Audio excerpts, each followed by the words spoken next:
Media நேயர்களுக்கு வணக்கம். இன்றைய உலகத்தின் முக்கிய செய்திகள். முதலில் தலைப்புச் செய்திகள். உக்ரைன் நேட்டோவில் சேரும் முடிவுக்கு எதிர்ப்பு தெரிவித்து 2022 ஆண்டு பிப்ரவரியில் அந்நாட்டின் மீது ராணுவ நடவடிக்கை எடுக்கப்படுகிறது என்ற பெயரில் ரஷ்யா போர் தொடுத்தது. இந்த போரானது 3 ஆண்டுகளை கடந்து முடிவுக்கு வராமல் தொடர்ந்து நீடித்து வருகிறது. போர் எதிரொலியாக பலர் பாதிக்கப்பட்டுள்ளதுடன் லட்சக்கணக்கானோர் புலம்பெயர்ந்து சென்றுவிட்டனர். போரை முடிவுக்கு கொண்டுவரும் முயற்சியில் அமெரிக்க ஜனாதிபதி டிரம்ப் தலைமையிலான அரசு ஈடுபட்டு வருகிறது. அதன்படி போர் நிறுத்தம் தொடர்பாக 20 நிபந்தனைகள் கொண்ட உடன்படிக்கையை டிரம்ப் முன்மொழிந்தார். இந்த நிபந்தனைகள் ஏற்றுக்கொள்வது தொடர்பாக உக்ரைன் அமெரிக்க அதிகாரிகளுக்கு இடையே பேச்சுவார்த்தை நடந்தது. நீண்ட இழுபறிக்கு பின் உக்ரைன் ஜனாதிபதி ஜெலன்ஸ்கி பெரும்பாலான நிபந்தனைகளை ஏற்றுக்கொண்டதாக கூறப்படுகிறது. இந்நிலையில் உக்ரைன், ரஷ்யா மற்றும் அமெரிக்கா இடையான முதல் முத்தரப்பு அமைதி பேச்சுவார்த்தை ஐக்கிய அரபு அமீரகத்தில் நேற்று முதல் நடைபெற்று வருகின்றமை குறிப்பிடத்தக்கது. போரை முடிவுக்கு கொண்டு வருவதற்கான ஒப்பந்த ஆவணங்கள் தயார் நிலையில் இருப்பதாகவும் தெரிவிக்கப்படுகிறது. ஜப்பானில் பிப்ரவரி 8 திட்டமிடப்பட்ட திடீர் தேர்தலுக்கு முன்பாக ஜப்பானிய பிரதமர் சனே தகச்சி பாராளுமன்றத்தை கலைத்துள்ளதாக தெரிவிக்கப்படுகிறது. பெல்ஜியத்தின் ஆண்ட்வெர்பில் நடந்த ஒரு பெரும் கத்திக்குத்து தாக்குதலில் 6 பேர் காயமடைந்த நிலையில் அவர்களில் 2 மருத்துவமனையில் உயிருக்கு ஆபத்தான நிலையில் சிகிச்சை பெற்று வருவதாக தகவல் வெளியாகியுள்ளது.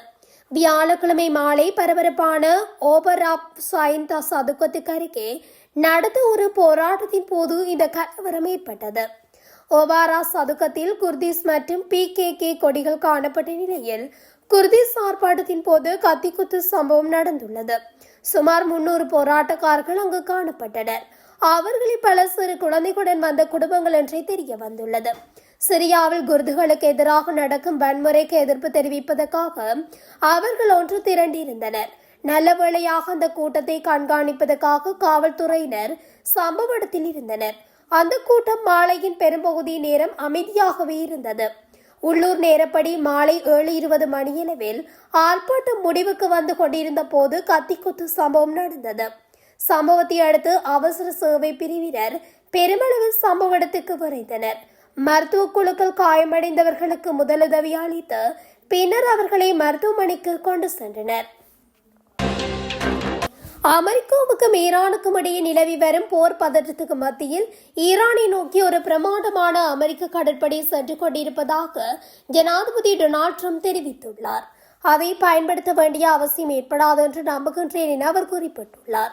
எதிர்வரும் நாட்களில் விமானம் தாங்கி போர்க்கப்பல், பல ஏவுகணை அளிக்கும் போர்க்கப்பல்கள் மத்திய கிழக்கு நாடுகளுக்கு செல்லும் எனவும் கூடுதல் வான் பாதுகாப்பு அமைப்புகள் தொடர்பில் பரிசீலிக்கப்படுவதாகவும் அதிகாரிகள் தெரிவித்துள்ளதாக வெளிநாட்டு ஊடகங்கள் செய்தி வெளியிட்டுள்ளன.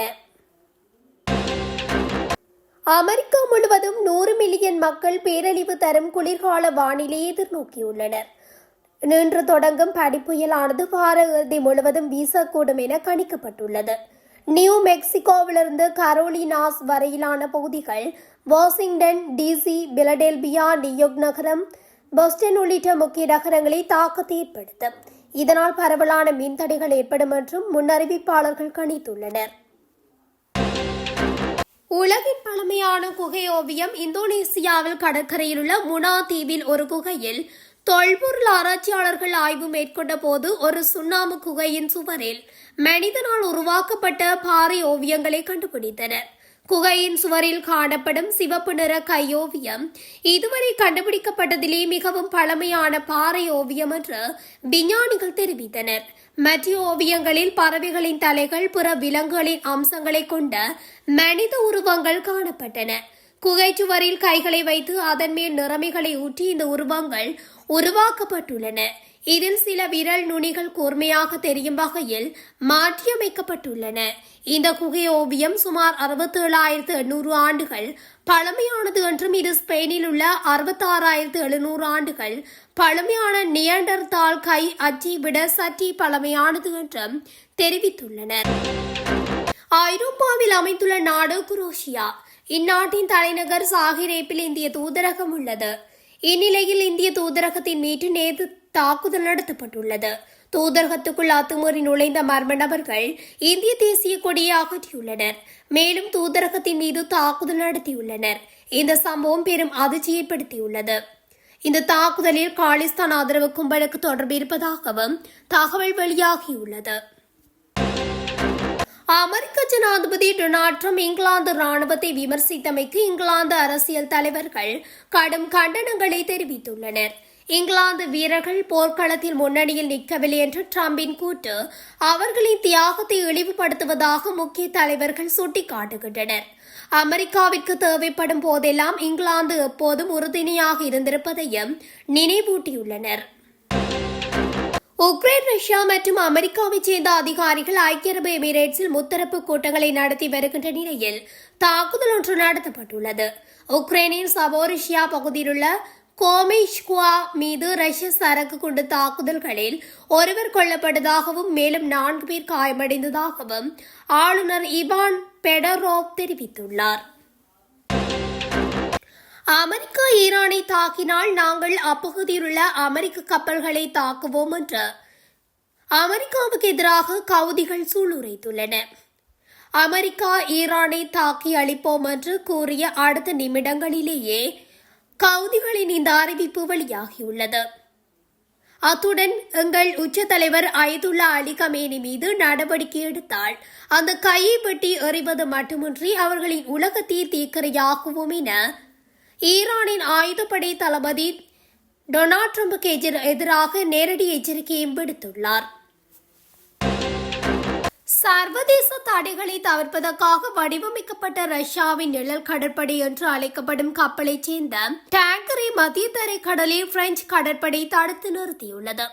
வியாழக்கிழமை சமூக ஊடகங்களில் பகிரப்பட்ட ஒரு அறிக்கையில் பிரெஞ்சு ஜனாதிபதி இம்மானுவேல் மேக்ரோன் எண்ணெய் டேங்கர் ரஷ்யாவிலிருந்து வந்ததாகவும் சர்வதேச தடைகளுக்கு உட்பட்டது என்றும் மற்றும் தவறான கொடியை பறக்கவிட்டதாகவும் சந்தேகிக்கப்படுவதாக தெரிவித்துள்ளார்.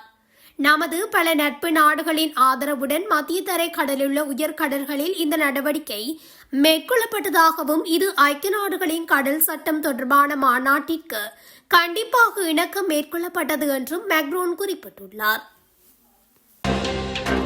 பாரசீக வளைகுடா மற்றும் ஓமன் வளைகுடாவில் உள்ள ஐக்கிய அரபு எமிரேட்ஸ் கடல் எல்லைக்கு அருகே USS ஆப்ரஹாம் லிங்கன் கேரியர் தாக்குதல் குழு அப்பகுதியை நோக்கி செல்லும் பொழுது ஈரானின் கொடியுடன் கூடிய பல கப்பல்கள் கண்காணிக்கப்பட்டதாகவும் தெரிவிக்கப்படுகிறது.